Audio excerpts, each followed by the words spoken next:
दोस्तों, नमस्ते, आदाब और सत श्री अकाल।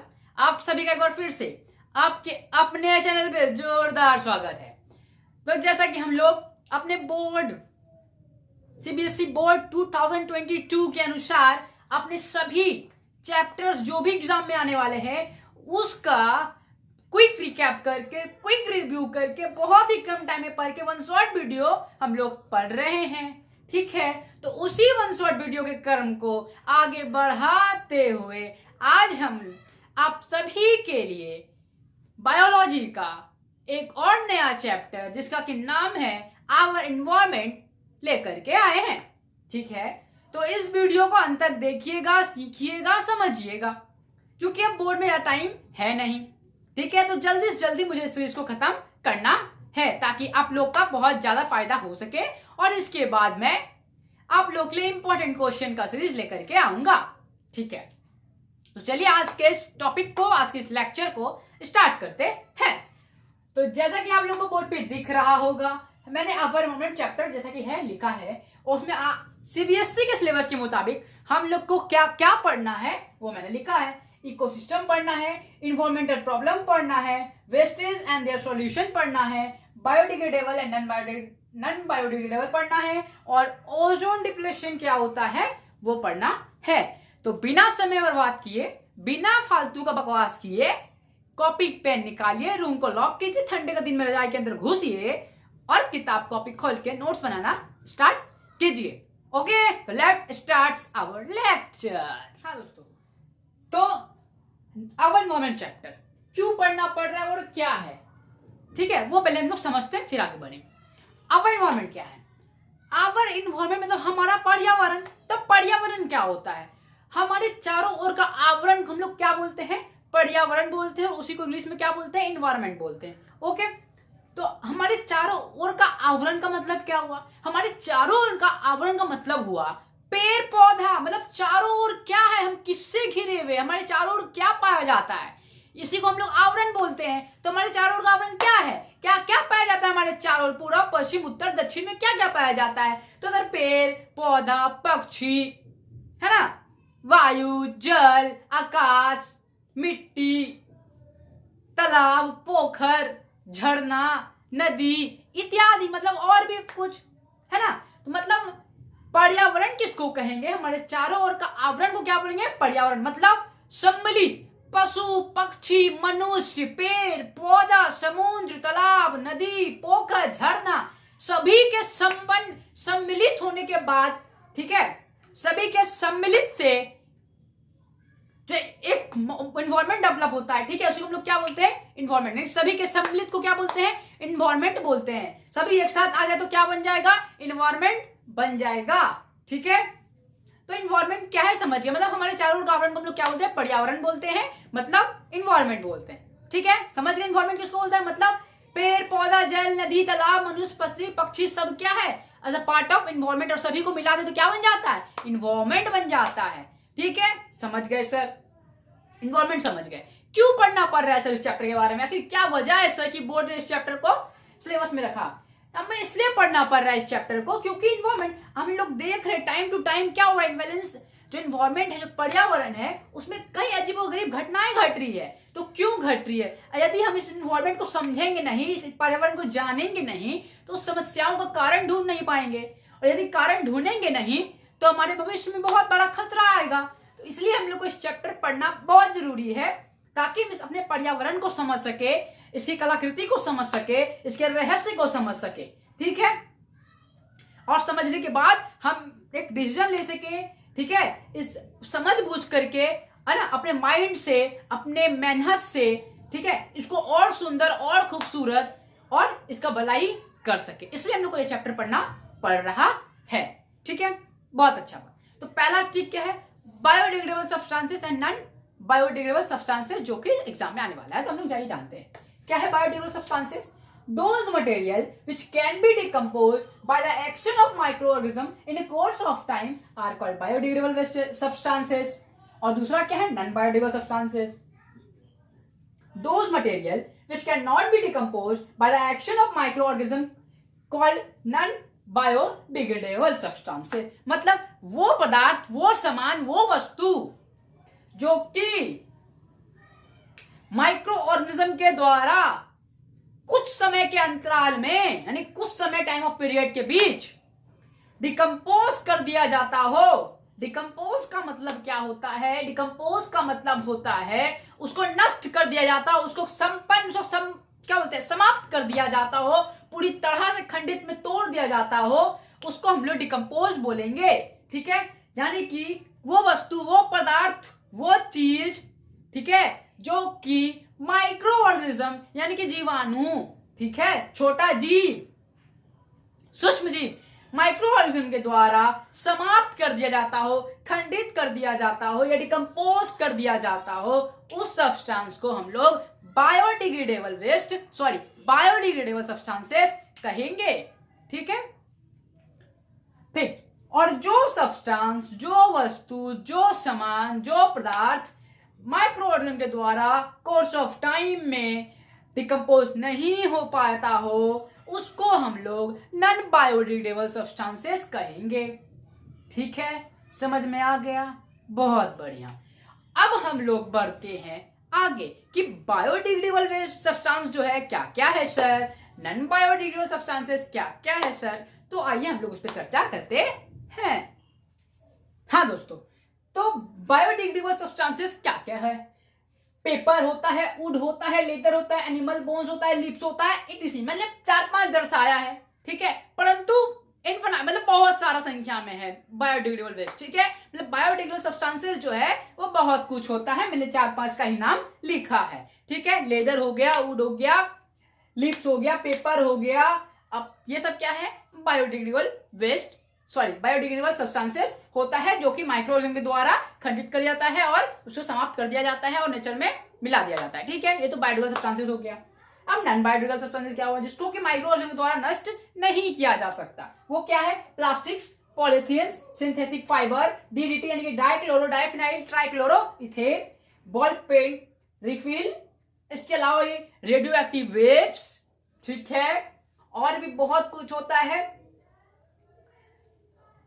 ठीक है, तो ETC, इसके अलावा भी और कुछ है, बहुत कुछ होता है, बट मैंने कुछ 4-5 चीजों का नाम लिखा है।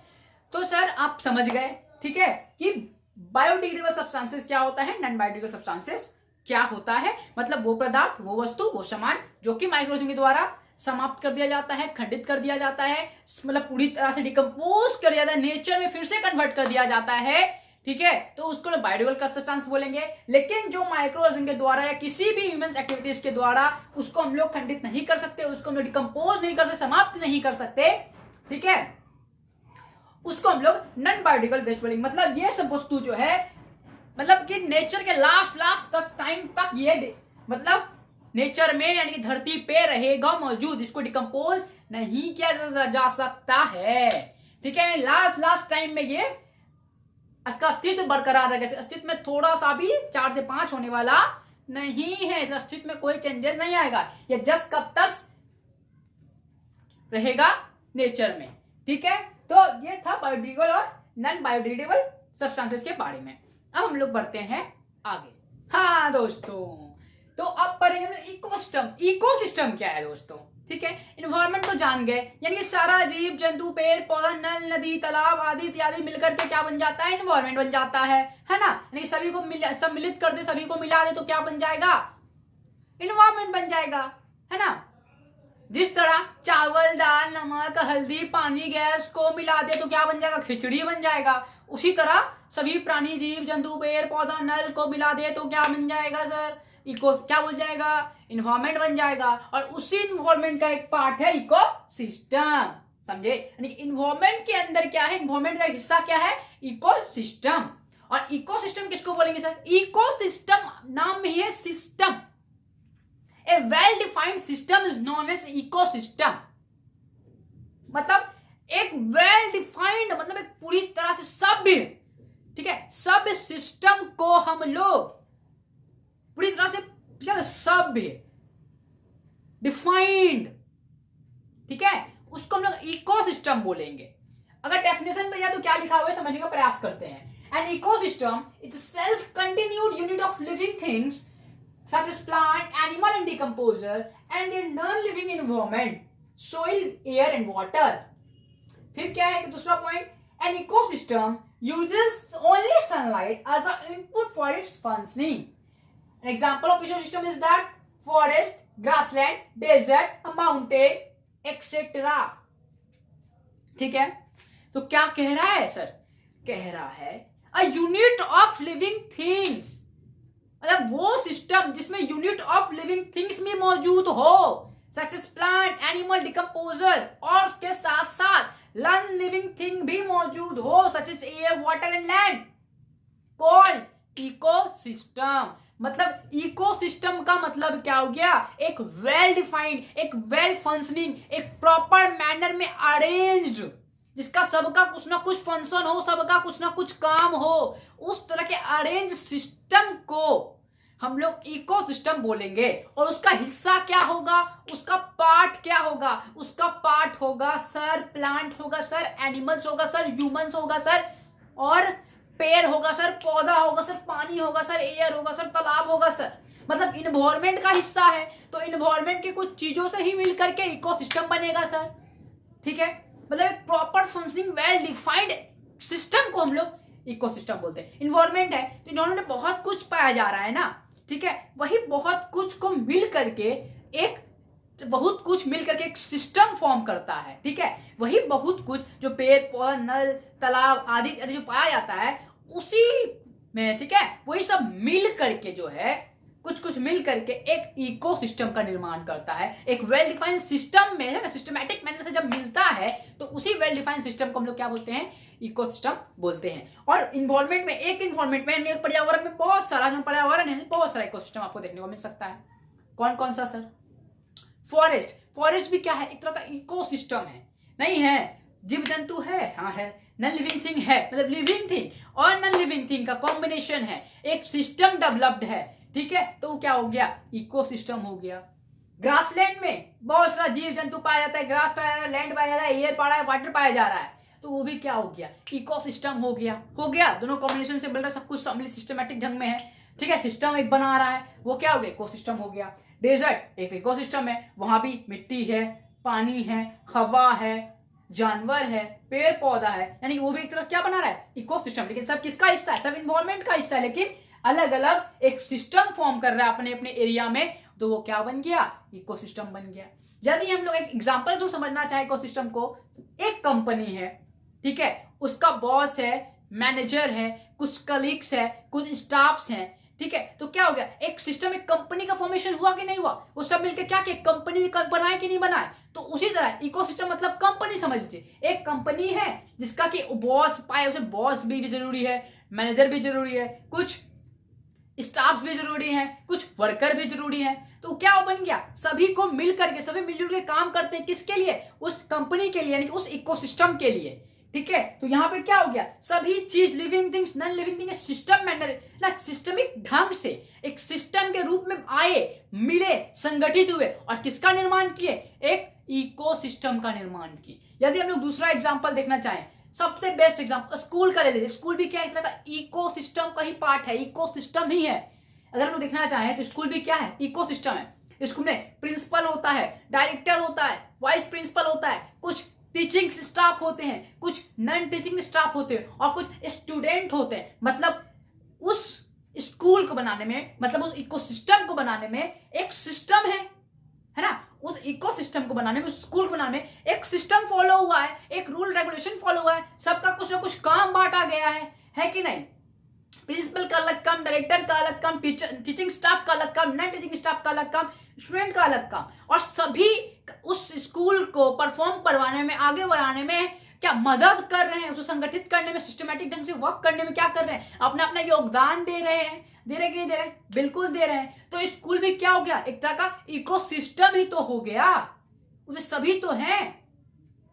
समझ गए इकोसिस्टम क्या होता है? बहुत बढ़िया, तो इसको नोट कर लीजिए, फिर हम लोग बढ़ते हैं आगे। हाँ दोस्तों, तो अब हम क्या है? Types of ecosystem. इकोसिस्टम क्या है हम तो जान गए। अब इकोसिस्टम में टाइप क्या है? इकोसिस्टम दो प्रकार का होता है। पहला नेचुरल इकोसिस्टम और दूसरा आर्टिफिशियल या मैन मेड इकोसिस्टम। मतलब सर, नेचुरल इकोसिस्टम का मतलब जो प्रकृति के द्वारा, जो गॉड के द्वारा बनाया गया है, ठीक है, उसको हम लोग क्या बोलेंगे, नेचुरल इकोसिस्टम जो नेचर ने बनाया है, ठीक है। सच एज क्या, फॉरेस्ट सर, फॉरेस्ट क्या है, हम लोग अपने बनाए, हमने बनाया नहीं सर, वो तो खुद बनाया है सर, तो नेचर ने बनाया है सर, तो वो क्या हो गया, natural ecosystem. Grassland natural ecosystem, desert natural ecosystem, ocean, ocean भी क्या है, एक तरह का इकोसिस्टम है। कैसे सर, ओशियन में भी ओशियन में भी जीव जंतु पाए जाते कि नहीं पाए जाते, फिश पाए जाते नहीं पाए जाते हैं, बहुत सारे एनिमल्स पाए जाते कि नहीं पाए जाते, बिल्कुल पाए जाते हैं। प्लांट पाए जाते कि नहीं पाए जाते, पाए जाते हैं। ओशियन में पानी है कि नहीं, बिल्कुल है। एयर है कि नहीं, बिल्कुल है। तो वो क्या है, इकोसिस्टम ही तो है, जहां पे living thing plus non living thing का कॉम्बिनेशन एक सिस्टमैटिक ढंग से हो, उसको हम लोग इकोसिस्टम बोलते हैं। तो ओशियन भी क्या एक तरह का इकोसिस्टम है सर, तो समझ गए। अब है आर्टिफिशियल इकोसिस्टम और मैन मेड इकोसिस्टम। वो इकोसिस्टम, ठीक है, जिसको कि मनुष्य के द्वारा, इंसान के द्वारा बनाया गया हो, उसको हम लोग आर्टिफिशियल या मैन मेड इकोसिस्टम बोलते हैं। इसका सबसे बेहतरीन एग्जांपल, हम लोग अपने घर में सुंदर सा शीशा का डब्बा लगाते हैं, क्या बोलते हैं उसको, क्या बोलते हैं, क्या क्या क्या क्या बोलते हैं, एक्वेरियम सर। तो वो एक्वेरियम क्या है, इकोसिस्टम ही तो है, वो आर्टिफिशियल इकोसिस्टम है। उसमें आप देखिए, हम लोग मछली डालते हैं तो मछली क्या हो गया, लिविंग थिंग हो गया। उसमें पत्थर रहता है, गाछ वृक्ष रहता है, पानी रहता है, लाइट रहता है, सब क्या है, पार्ट ऑफ इकोसिस्टम ही तो है। लिविंग थिंग भी हो गया, नॉन लिविंग थिंग हो गया, तो एक इकोसिस्टम बना। बट उसे बनाया किसने, मैन ने बनाया, ह्यूमन ने बनाया, तो कैसा हो गया, आर्टिफिशियल इकोसिस्टम हो गया, ठीक है। तो हम लोग टाइप्स ऑफ इकोसिस्टम भी जान गए सर। तो अब हम लोग आते हैं कंपोनेंट ऑफ इकोसिस्टम पे, इसको नोट कीजिए। हाँ दोस्तों, तो अब क्या हम लोग पढ़ रहे हैं, कंपोनेंट ऑफ इकोसिस्टम, मतलब क्या क्या चीज, कंपोनेंट्स, कितने कंपोनेंट से, ठीक है, इकोसिस्टम बना है। तो इकोसिस्टम जो दो कंपोनेंट से बना है, एबॉयटिक और बायोटिक कंपोनेंट। तो एबॉयटिक कंपोनेंट क्या है सर, एबॉयटिक का मतलब निर्जीव वस्तु या निर्जीव प्राणी। एबॉयटिक कंपोनेंट जो है, यानी कि जितना लोग जान रहे हैं कि इकोसिस्टम क्या है, living things, non living things दोनों से बना है। तो नॉन लिविंग थिंग्स को जो कंटेन करता है, नॉन लिविंग थिंग्स जिसके अंतर्गत आता है, जिसके अंदर आता है, उसको हम लोग एबॉयटिक कंपोनेंट बोलते हैं। क्या बोलते हैं, एबॉयटिक कंपोनेंट। यानी कि abiotic component is a part of an ecosystem in which all the non living things are contained, okay, such as air, water, land, soil, ठीक है। उसके अलावा भी जितने भी गैसेस होते हैं, carbon dioxide, oxygen, potassium, nitrogen, जो भी है, सब किसका पार्ट हो गया, एबॉयटिक का पार्ट हो गया। उसके साथ साथ जितने भी फिजिकल एक्टिविटीज या फिजिकल फैक्टर हैं, सच एज क्या, जितने फिजिकल फैक्टर है, लाइटनिंग, थंडरस्टॉर्म, टेम्परेचर, ये सब भी क्या हो गए, एबॉयटिक कंपोनेंट। सांस, पैर, हाथ तो है नहीं, निर्जीव है, तो इसका किसका पार्ट हो गया, एबॉयटिक कंपोनेंट का पार्ट हो गया, एबॉयटिक हो गया, समझ गए। मतलब इकोसिस्टम का निर्जीव पार्ट जो है, उसको हम लोग एबॉयटिक कंपोनेंट बोलेंगे। क्या बोलेंगे, एबॉयटिक कंपोनेंट, ठीक। अबॉयटिक, इकोसिस्टम का जीवित पार्ट जो है, लिविंग थिंग्स जो है, उसको हम लोग बायोटिक कंपोनेंट बोलेंगे, ठीक है। Biotic component is the part of an ecosystem, the component of the ecosystem in which all the living things are included और कंटेन्ड, ठीक है, such as plant and animals. Animals में ह्यूमन भी आ गए, ठीक है सर। अब क्या है, ये प्लांट और एनिमल को जो है, यानी बायोटिक कंपोनेंट जो है, लिविंग थिंग्स जो है, ठीक है, तो इसको फर्दर तीन ग्रुप में डिवाइड किया गया, तीन पार्ट में डिवाइड किया है। क्या क्या सर, प्रोड्यूसर, कंज्यूमर, डिकम्पोजर, ठीक है। तो प्रोड्यूसर क्या है, कंज्यूमर क्या है, डिकम्पोजर क्या है, अब हम लोग देखते हैं। हाँ दोस्तों, तो हम लोग क्या पढ़ेंगे, प्रोड्यूसर के बारे में। तो प्रोड्यूसर क्या होता है, जो उत्पादन करता है, जो प्रोड्यूस करता है, जो निर्माण करता है, उसको हम लोग क्या बोलते हैं, प्रोड्यूसर बोलते हैं, ठीक है। तो क्या definition, those which can prepare their own food from A small simpler inorganic substances like CO2 and water by using sunlight in the presence of chlorophyll, ठीक है। बोल रहा प्रोड्यूसर मतलब क्या होता है, जो प्रोड्यूस करता हो, जो उत्पादन करता हो, किससे, सिंपलर इनऑर्गेनिक सब्सटेंसेस से। सिंपलर इनऑर्गेनिक सब्सटेंसेस का मतलब कार्बन डाइऑक्साइड और सनलाइट, वाटर, इस सब के मदद से, इस सबको मिला करके, ठीक है, सनलाइट की मदद से क्लोरोफिल के प्रेजेंस में क्या करता है, वो अपना फूड फोटोसिंथेसिस प्रोसेस के द्वारा क्या करता है, फूड बनाता है। ठीक है, कौन बनाता है, फोटोसिंथेसिस प्रोसेस कौन करता है, हम करते हैं, आप करते हैं, कौन करता है, नहीं करते, कौन करता है, ग्रीन प्लांट करता है। कौन करता है, ग्रीन प्लांट करता है। यानी कि जितने भी ग्रीन प्लांट हैं वो सब क्या कहलाएंगे, प्रोड्यूसर कहलाएंगे। क्या कहलाएंगे, प्रोड्यूसर। क्या होता है, अनाज होता है, गेहूं, चावल, दाल, वो सब क्या है, ग्रीन प्लांट ही तो प्रोड्यूस कर रहा है। फल, फ्रूट्स जो होते हैं तरह तरह के, वो कौन प्रोड्यूस करता है, ग्रीन प्लांट ही तो प्रोड्यूस कर रहा है, पेड़ पौधा ही तो प्रोड्यूस कर रहा है। तो वो सब क्या हो गया, प्रोड्यूसर हो गया, और उसी को हम लोग क्या करते हैं, खाते हैं। मतलब जो प्रोड्यूस कर रहा है वो प्रोड्यूसर हो गया। मतलब सिंपल इनऑर्गेनिक सब्सटेंस के द्वारा, मतलब कार्बन डाइऑक्साइड। कार्बन डाइऑक्साइड क्या है, खाने योग्य नहीं, वो सिंपल इनऑर्गेनिक सब्सटेंस है, ऑर्गेनिक सब्सटेंस नहीं है।